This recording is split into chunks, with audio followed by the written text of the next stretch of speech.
Hello friends, आपका स्वागत है स्टडी क्लब 18 में। आज हम पढ़ेंगे भारतीय सैन्य अभ्यास, जो कि प्रमुखता प्रश्न परीक्षाओं में आते ही रहते हैं इनसे संबंधित। तो सबसे पहले पढ़ेंगे हम वरुण सैन्य अभ्यास के बारे में। यह भारतीय सेना और फ्रांस सेना के बीच में होता है और यह इस बार अरब सागर में आयोजित किया गया है। नेक्स्ट है आपका सैन्य अभ्यास खंजर, 2021 में आयोजित हुआ है। ये भारत और किर्गिस्तान के बीच में हुआ है। किसके बीच में? भारत और किर्गिस्तान के बीच में। नेक्स्ट है आपका लॉ पेरोस अभ्यास 2021। यह फ्रांस और क्वाड देशों के बीच में होता है और ये बंगाल की खाड़ी में आयोजित होता है। तो इसलिए ये इम्पोर्टेंट है क्योंकि भारतीय बंगाल खाड़ी नज़दीक में ही है भारतीय महाद्वीप के। तो नेक्स्ट है आपका शांतिर अग्रो सेना 2021। यह मुख्यतः 3 से 4 देशों के बीच में आयोजित हुआ है, जिसमें भारत, भूटान, श्रीलंका, बांग्लादेश आदि हैं। नेक्स्ट है आपका वज्र प्रहार 2021। यह भारतीय सेना और अमेरिकी सेना के बीच में हुआ है। नेक्स्ट है आपका दस्त तिलक सेकंड 2021 अभ्यास, जो कि भारत और उज्बेकिस्तान के बीच में आयोजित हुआ है। नेक्स्ट आपका पासैक्स 2021। यह भारतीय सेना और अमेरिकी सेना के बीच में आयोजित होता है। नेक्स्ट आपका ट्रोपेक्स अभ्यास, यह भारतीय नौसेना के ही बीच में होता है और यह हिंद महासागर में होता है। नेक्स्ट है आपका युद्ध अभ्यास 20, जो कि भारतीय और अमेरिका के बीच में होता है। यह कहाँ पर हुआ है, इसके बारे में इम्पोर्टेंट है क्योंकि ये इससे प्रश्न आते रहते हैं। ये राजस्थान के महाजन फील्ड फायरिंग रेंज में हुआ है। कहाँ पर हुआ है? राजस्थान के महाजन फील्ड फायरिंग रेंज में। और किस सेना के बीच में हुआ है? थल सेना के, यानी हमारी थल सेना ने इसमें प्रतिभाग लिया है। नेक्स्ट है आपका एम्फिएक्स 2021। तो यह भारत की तीनों सेनाओं के बीच में होता है और इसका जो है आयोजन हुआ था इस बार अंडमान और निकोबार द्वीप समूह में हुआ था। नेक्स्ट है आपका संयुक्त सैन्य अभ्यास कवच, जो कि भारत का सैन्य संयुक्त अभ्यास है, जो कि अंडमान निकोबार द्वीप में आयोजित हुआ है इस बार। नेक्स्ट है आपका एक्स डेजर्ट नाइट 2021, जो कि भारत और फ्रांस की सेनाओं के बीच में आयोजित हुआ है। कहाँ पर हुआ है, इसके बारे में इम्पोर्टेंट है, जोधपुर यानी राजस्थान में, और ये हमारी वायुसेना ने इसमें भाग लिया है। नेक्स्ट है आपका पासैक्स 2020, जो कि भारत और रूस के बीच में आयोजित हुआ है और ये कहाँ पर हुआ है, इसके बारे में भी ज़रूरी जान लेते हैं। यह पूर्वी हिंद महासागर क्षेत्र में हुआ है। इसमें भी हमारी नौसेना ने भाग लिया है। सिम्बैक्स 2020, जो कि भारत और सिंगापुर के बीच में हुआ है। यह अंडमान सागर में ही होता है, अंडमान सागर में, और ये नौसेना द्वारा ही हुआ है। नेक्स्ट आपका कैराट 2020, और ये भारत, अमेरिका, बांग्लादेश, बंगाल की खाड़ी में ही आयोजित होता है। नेक्स्ट आपका सिडमैक्स 2020। यह भारतीय सेना और सिंगापुर और थाईलैंड की सेनाओं के बीच में आयोजित होता है, जो कि अंडमान सागर में आयोजित हुआ है इस बार। नेक्स्ट है आपका सिट मैक्स 2020, जो कि भारत और सिंगापुर व थाईलैंड की सेनाओं के बीच में हुआ है। तो ये भी अंडमान सागर में हुआ है इस बार और इसमें हमारी नौसेना ने भाग लिया है। नेक्स्ट है आपका बुल स्ट्राइक, भारत की तीनों सेनाओं के ही बीच में होता है और यह टेरेसा द्वीप पर हुआ है। जो टेरेसा द्वीप आपका कहाँ पर है? निकोबार द्वीप समूह के द्वीप समूह में से एक है ये, यानी टेरेसा द्वीप जो बात करें तो निकोबार द्वीप समूह का एक द्वीप है। वहाँ पर ये कौन सा सैन्य अभ्यास हुआ है भारतीय सेनाओं के बीच? बुल स्ट्राइक, यह इम्पोर्टेंट है। नेक्स्ट आपका ध्रुवजिह्वा 5 2020, जो कि रूस और पाकिस्तान के बीच में आयोजित हुआ है। नेक्स्ट आपका मालाबार 2020, यह भारत, अमेरिका, जापान और ऑस्ट्रेलिया यानी 4 देशों के बीच में आयोजित कराया गया है। कौन सा है? मालाबार।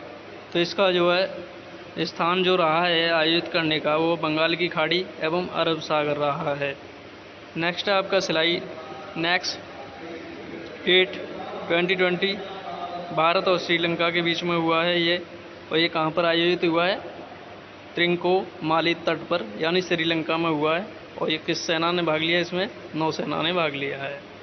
नेक्स्ट आपका बोंगो सॉगर सेकंड 2020 सैन्य अभ्यास जो कि भारत और बांग्लादेश के बीच में आयोजित कराया गया, और ये कहाँ पर हुआ?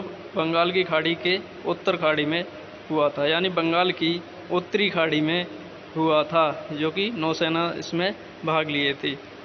नेक्स्ट हम पढ़ेंगे भारत के नवगठित समितियों के बारे में। तो इसमें जो है सबसे पहले समिति जो गठित हुई है लद्दाख की भाषा के लिए, तो इसमें यह संस्कृति और भूमि के संरक्षण हेतु एक समिति बनाई गई है। इसमें क्या है कि केंद्रीय गृह मंत्री जी किशन रेड्डी, जो कि अब बदल चुके हैं, तो इनके लिए अध्यक्ष बनाया गया।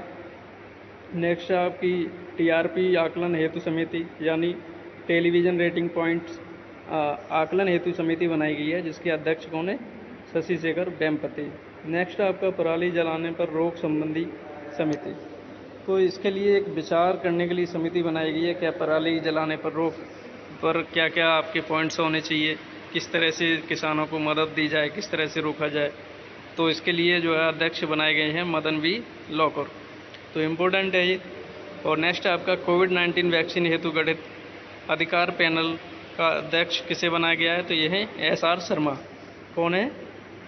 एस.आर. शर्मा। तो इसके बारे में आप जरूर ध्यान रखें कि एस.आर. शर्मा किस समिति के अध्यक्ष रहे हैं। तो ये कोविड-19 वैक्सीन हेतु गठित अधिकार पैनल के अध्यक्ष रहे हैं। किसके रहे हैं? अधिकार पैनल के अध्यक्ष रहे हैं। तो नेक्स्ट है आपका अजय भल्ला समिति, जो कि भारत आने वाले चीनी निवेशकों के परीक्षण हेतु विशेषकर बनाई गई है। नेक्स्ट है आपका राष्ट्रीय खेल पुरस्कार। राष्ट्रीय खेल पुरस्कार से संबंधित समिति जो बनाई गई अभी 2020 में, तो इसके अध्यक्ष रहे थे आपके मुकुंद शर्मा। कौन रहे थे? मुकुंद शर्मा। नेक्स्ट आपका मानव अधिकारों पर कोविड-19 के प्रभाव का अध्ययन करने के लिए एक विशेषज्ञों की समिति बनाई गई, जिसके अध्यक्ष कौन थे? अध्यक्ष कौन थे? डी.के. केस रेड्डी, यानी डी.के. केस रेड्डी रहे थे। नेक्स्ट है आपका कि डॉक्टर बी.एस. चौहान समिति हाल ही में बनी थी। ये किसके लिए बनी थी? ये बनी थी विकास दुबे प्रकरण के न्यायिक जांच हेतु, यानी इस पर भी ध्यान रखें। ये किसके लिए बनी है? ये बनी है आपके विकास दुबे प्रकरण की न्यायिक जांच हेतु बनी है। नेक्स्ट है आपका ड्रग रेगुलेटरी सिस्टम के सुधार हेतु अगर समिति के अध्यक्ष की बात करें तो ये कौन बनाए गए हैं? तो राजेश भूषण को बनाया गया है। कौन है ये? राजेश भूषण। और नेक्स्ट है आपका राष्ट्रीय शिक्षा नीति 2020 के अध्यक्ष के बारे में, तो ये इसके अध्यक्ष कौन है? डी.के. कस्तूरी रंगन। डी.के. कस्तूरी रंगन को क्या बनाया गया है? राष्ट्रीय शिक्षा नीति 2020 का अध्यक्ष बनाया गया। तो ये समिति है। नेक्स्ट है आपका EGOM, यानी मंत्रियों का समूह गठित हेतु एक समिति बनाई गई। तो इसके लिए जो है इसका भी एक विशेष योगदान है। किसके लिए? आयुध निर्माण बोर्ड के निगमीकरण के लिए। किसके लिए? आयुध निर्माण बोर्ड के निगमीकरण के लिए। अब हम पढ़ेंगे आगे। तो इसके अध्यक्ष कौन रहे हैं? अध्यक्ष रहे हैं राजनाथ सिंह। कौन है अध्यक्ष? इसके राजनाथ सिंह है। नेक्स्ट हम बात करें तो एक है SCL दास समिति, यानी SCL दास समिति। तो इसके लिए अध्यक्ष के बारे में बात करें तो ये किसके लिए बनाई गई है? असम में ऑयल इंडिया लिमिटेड के एक कुएं में हुए विस्फोट की जांच के लिए। किसके लिए? असम में ऑयल इंडिया लिमिटेड के एक कुएं में हुए जांच की विस्फोट के लिए समिति बनाई गई है। इसका नाम है SCL दास समिति। नेक्स्ट हम बात करें प्रणव सेन समिति के बारे में, तो ये सरकारी आंकड़ों में राजनीतिक हस्तक्षेप रोकने के लिए बनाई गई है। तो इसके बारे में भी इम्पोर्टेंट है, क्योंकि यह अक्सर होता ही रहता है कि सरकारी आंकड़ों में कोई ना कोई राजनीतिक हस्तक्षेप ना हो, इसके लिए प्रणव सेन समिति को बनाया गया है।